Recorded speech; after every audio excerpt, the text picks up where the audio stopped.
Solutions out in Pittsburgh, Pennsylvania, and I'm here with Dr. Pompa.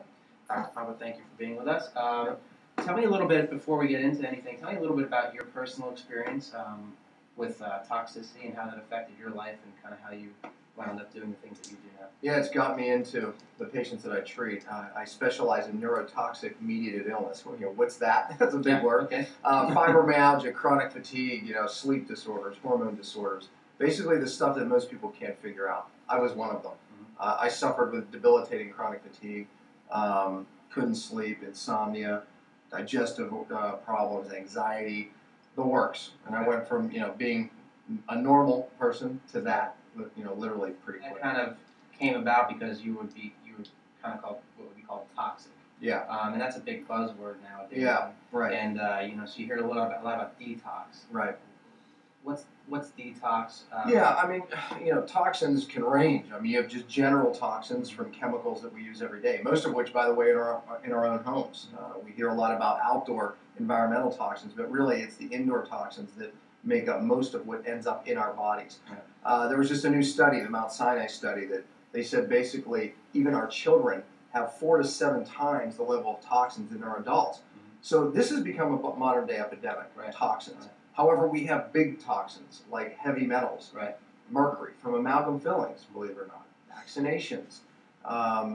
There's so many routes that people wouldn't imagine. Lead is a big topic now, most of which we probably get from our parents who grew up in the lead generation. Of course, some from paint and other things, painted toys from China, which we know. But those are neurotoxins. They attack the nerve system. These are the big bad guys. We also have something that most people don't know about. It's a biotoxin. Anthrax, people have heard of. That's a biotoxin. All it means is it's a toxin produced by a living thing. However, let's pull it back to reality, how it affects our everyday. Mold produces a biotoxin. Lyme disease is a biotoxin. And these also are neurotoxins. That means they attack your brain. That means they affect how you feel, how you think. People who walk around with brain fog, joint pain. These are biotoxic issues. Talking about then heavy metals and biotoxins. And I guess if I wanted to know if I was toxic, I guess you hear a lot of different protocols. I mean, it's really a buzzword now. Everybody wants a detox. There's foot baths. There's vitamins. And then I guess I got to find out if I have toxins in my body.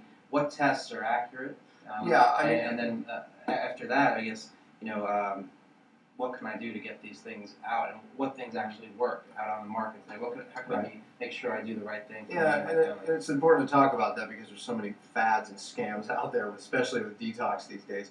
But as far as testing goes, most people think you can take a blood test to identify most of these neurotoxins. It's not true because most of these toxins are literally bound up into our tissue, and you don't let go of them. Most of the time when we use blood for a test for heavy metals or some of these neurotoxins, it's an acute exposure, meaning a short-term exposure.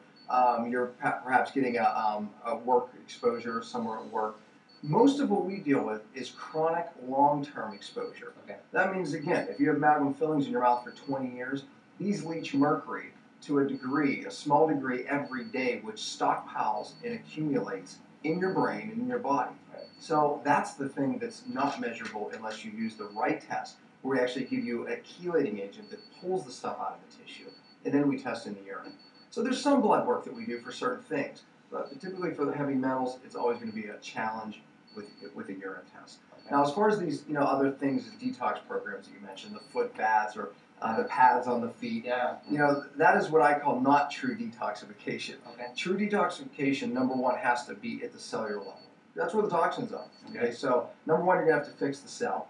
And number two, you're going to have to get it out of the body. So you have to use true chelators, the things that really grab onto these things and pull them out. Typically, that's not your herbal, over-the-counter things that you buy in the store. This is, I think, the biggest misconception is that you can just do a liver cleanse or a colon cleanse and, or just by fasting. Right, exactly. And these things are just pouring on you. Absolutely. So I can't sweat it out.